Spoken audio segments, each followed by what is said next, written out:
L'heureuse famille, un conte de Hans Christian Andersen, lecture par Christophe Tabar.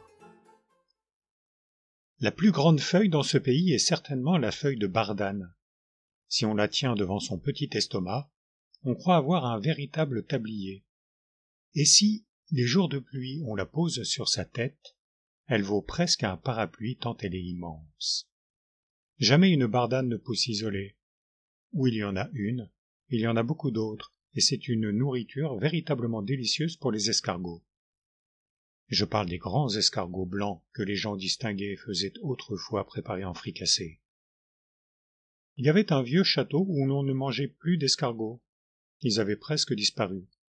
Mais la bardane, elle, était plus vivace que jamais. Elle envahissait les allées et les plates-bandes. On ne pouvait en venir à bout. C'était une vraie forêt. De ci, de là, s'élevait un prunier ou un pommier, sans lesquels on n'aurait jamais cru que ceci avait été un jardin. Tout était bardane. Et là-dedans vivaient les deux derniers et très vieux escargots.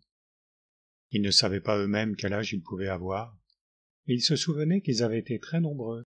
Ils étaient d'une espèce venue de l'étranger, et que c'est pour eux que toute la forêt avait été plantée.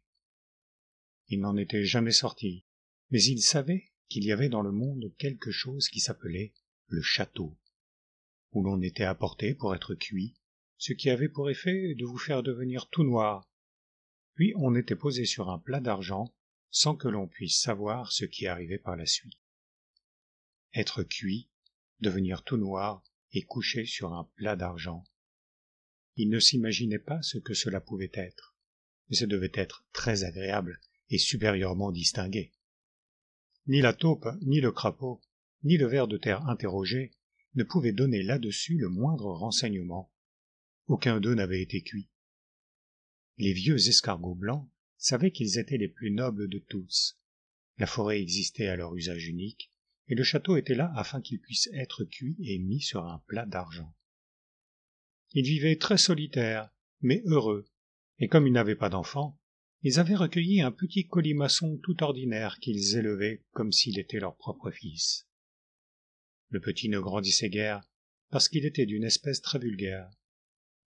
Un jour, une forte pluie tomba. « Écoutez comme ça tape sur les feuilles de bardane, » dit le père. « Et les gouttes transpercent tout, » dit la mère. « Il y en a qui descendent même le long des tiges. Tout va être mouillé.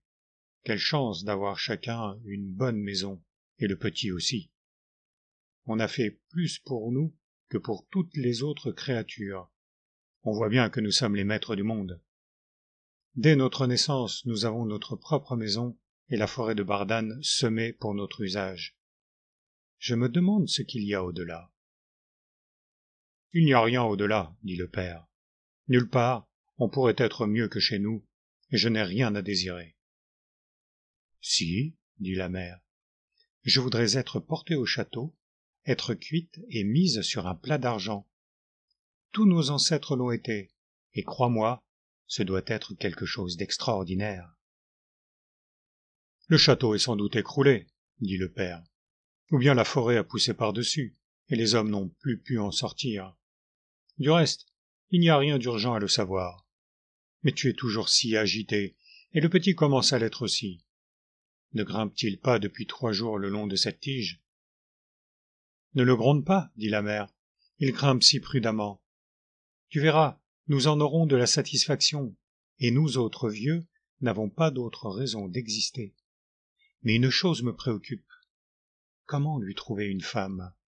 Crois-tu que, au loin dans la forêt, on trouverait encore une jeune fille de notre race ? » ?»« Oh, des limaces noires, ça je crois qu'il y en a encore, mais sans coquilles et vulgaires.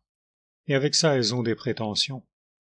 Nous pourrions en parler aux fourmis qui courent de tous les côtés, comme si elles avaient quelque chose à faire.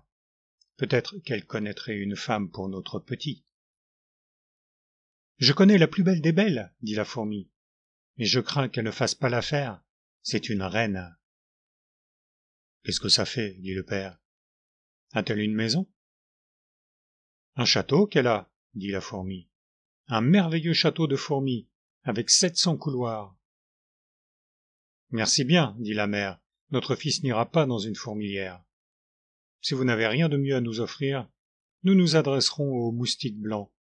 Nous avons une femme pour lui, susurrèrent les moustiques. À 100 pas humains d'ici se tient, sur un gros ailier, une petite fille escargot à coquille et qui est là toute seule et en âge de se marier. Qu'elle vienne vers lui, dit le père. Il possède une forêt de bardanes. Elle n'a qu'un simple buisson. Alors les moustiques allèrent chercher la petite jeune fille escargot. On l'attendit 8 jours, ce qui prouve qu'elle était bien de leur race. Ensuite la noce eut lieu. 6 vers luisants étincelèrent de leur mieux. Du reste, tout se passa très calmement, le vieux ménage escargot ne supportant ni la bombance ni le chahut. Maman escargot tint un émouvant discours. Le père était trop ému. Et c'est toute la forêt de bardanes que le jeune ménage reçut en dot, les parents disant, comme ils l'avaient toujours dit, que c'était là ce qu'il y avait de meilleur au monde, et que si les jeunes vivaient dans l'honnêteté et la droiture et se multipliaient, eux et leurs enfants auraient un jour l'honneur d'être portés au château, cuits et mis sur un plat d'argent. Après ce discours, les vieux rentrèrent dans leurs coquilles. Le jeune couple régna sur la forêt et eut une grande descendance, mais ils ne furent jamais cuits, et ils n'eurent jamais l'honneur du plat d'argent. Ils en conclurent que le château s'était écroulé, et que tous les hommes sur la terre étaient morts. La pluie battait sur les feuilles de bardane pour leur offrir un concert de tambours. Le soleil brillait afin de donner une belle couleur aux feuilles de bardane. Ils en étaient très heureux, oui, toute la famille vivait heureuse.